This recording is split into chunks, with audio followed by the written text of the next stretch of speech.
42ஆக இருந்த பலி எண்ணிக்கை தற்பொழுது 49ஆக உயர்ந்திருக்கக்கூடிய ஒரு சோகச் செய்தியை பார்த்து கொண்டிருக்கிறோம். தொடர்ந்து தகவல்களை வழங்கி இணைகிறார் எமது செய்தியாளர் தேவநாதன். தேவநாதன், வணக்கம். இப்ப மேலும் உயிரிழந்தவர்கள் யார் யார், அவர்களுடைய விவரங்கள் தெரிய வந்திருக்கின்றனவா? என்ன நிலவரம் தேவநாதன்?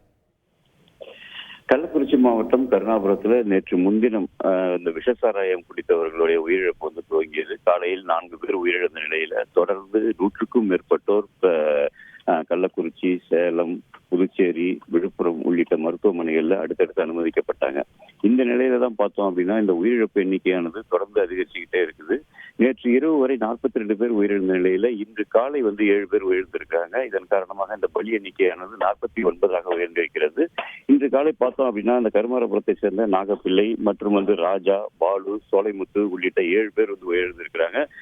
அதாவது இதுவரைக்கும் பார்த்தோம் அப்படின்னா கள்ளக்குறிச்சி அரசு மருத்துவமனையில் 27 பேரும், சேலம் மருத்துவமனையில் 15 பேரும், விழுப்புரம் அரசு மருத்துவக் கல்லூரி மருத்துவமனையில் 4 பேரும், புதுச்சேரி ஜெக்மூர் மருத்துவமனையில் 3 பேர் என மொத்தம் 49 பேர் உயர்ந்திருக்காங்க. மேலும் 89 பேர் மருத்துவமனையில தீவிர சிகிச்சை அளிக்கப்பட்டு இருக்கு. இதுல 13 பேருடைய கண் பார்வை முழுமையாக இழக்கப்பட்டுள்ளதாகவும் மருத்துவமனை வட்டாரங்கள் தெரிவிக்குது. மேலும் பலரது நிலைமை கவலைக்கிடமாகவே உள்ளதாகவும் மருத்துவர்கள் தெரிவிப்பதால் இந்த உயிரிழப்பானது தொடர்ந்து அதிகரிக்கக்கூடும் என்ற அதிர்ச்சி தகவலும் வெளியாகியுள்ளது. இப்ப மேலும் உயிரிழந்தவர்கள் இவர்களுடைய உடல்கள் எல்லாம் இப்பொழுது உறவினர்களிடம் ஒப்படைக்கப்படும் என்று சொல்லப்படுகிறது. ஏன்னா ஏற்கனவே இப்ப கருணாபுரத்துல தொடர்ந்து இந்த மயான ஓலம் கேட்டுக்கொண்டே இருக்கிற நேரத்துல மீண்டும் மீண்டும் இந்த உயிரிழப்பு அதிகமாயிட்டே இருக்கு. என்ன சொல்கிறது மருத்துவமனை நிர்வாகம் இந்த உயிரிழந்தவர்கள் உடல் வைக்கப்பட்டிருக்கக்கூடிய இடங்கள்? அதாவது இன்று காலையில் இந்த உயிரிழந்த 7 பேர்ல பார்த்தோம்னா ஒருவர் மட்டுமே, அந்த நாகப்பிள்ளை என்பவர் மட்டுமே பார்த்தோம்னா இந்த பகுதியை சேர்ந்தவர், கருமாபுரத்தை சேர்ந்தவர். மற்றொரு ராஜா என்பவர் சென்னையை சேர்ந்தவர். அதே போல வட இந்தியர் ஒருவர் இந்த பகுதியில பானிபூரி வித்துட்டு இருந்திருக்காரு. அவர் இந்த பகுதியில வீடு எடுத்து தங்கிய நிலையில அவரும் இதுல உயிரிழந்திருக்காரு. இது போல பல்வேறு வெளியிடங்களை சேர்ந்தவர்களும் உயிரிழந்த நிலையில அவர்களுடைய அந்த முகவரி கண்டுபிடிக்கப்பட்டு உடனுக்குடன் பிரேத பரிசோதனை செய்து அவர்களது உடல்களை ஒப்படைப்பதற்கான அந்த முயற்சியில் தான் மாவட்ட நிர்வாகம் ஈடுபட்டு இருக்காங்க. நேற்று இரவு வரை பார்த்தோம் அப்படின்னா 41 பேருடைய உடல் ஒப்படைக்கப்பட்டுருச்சு. அது ஒருவர் மட்டும் இதுவரை அடையாளம் தெரியாத நபராக இருப்பதால் அவருடைய உடல் மட்டுமே அங்கு மருத்துவமனையில் வைக்கப்பட்டிருந்த நிலையில தற்போது இந்த 7 பேர் அடையாளம் காணப்பட்ட நிலையில இவர்களுடைய பிரேத பரிசோதனையும் உடனுக்குடன் முடிந்து அவர்களுடைய உடலிடம் ஒப்படைப்பதற்கான பணிகள் நடந்துகிட்டு இருக்கு.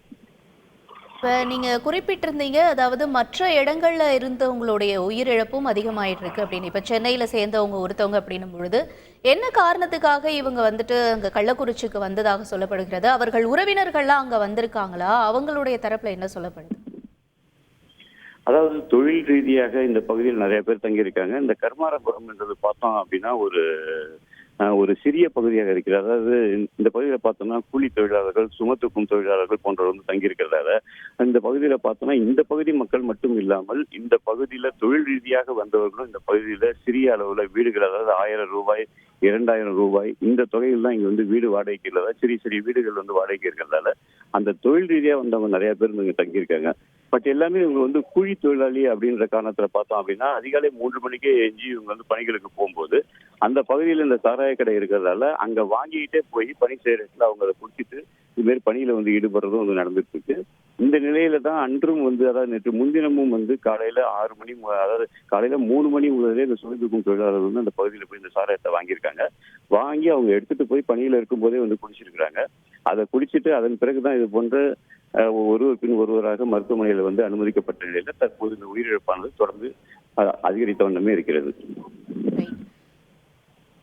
கள்ளக்குறிச்சி கருணாபுரம் விஷச்சாராய சம்பவத்து தொடர்பாக தற்பொழுது 42ஆக இருந்த உயிரிழப்பின் எண்ணிக்கை 49ஆக உயர்ந்திருக்கிறது.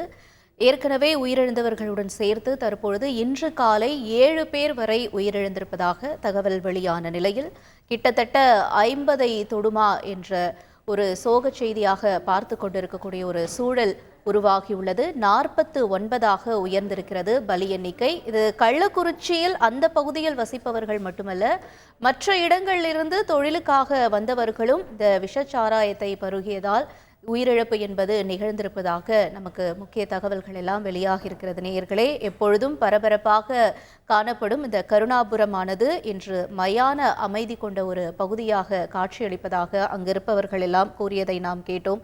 தொடர்ந்து இது தொடர்பான தகவல்களை நாம் கேட்டு பெற இருக்கிறோம். செய்திகளை உடனுக்குடன் தெரிந்து கொள்ள உடனே சப்ஸ்கிரைப் பண்ணுங்க.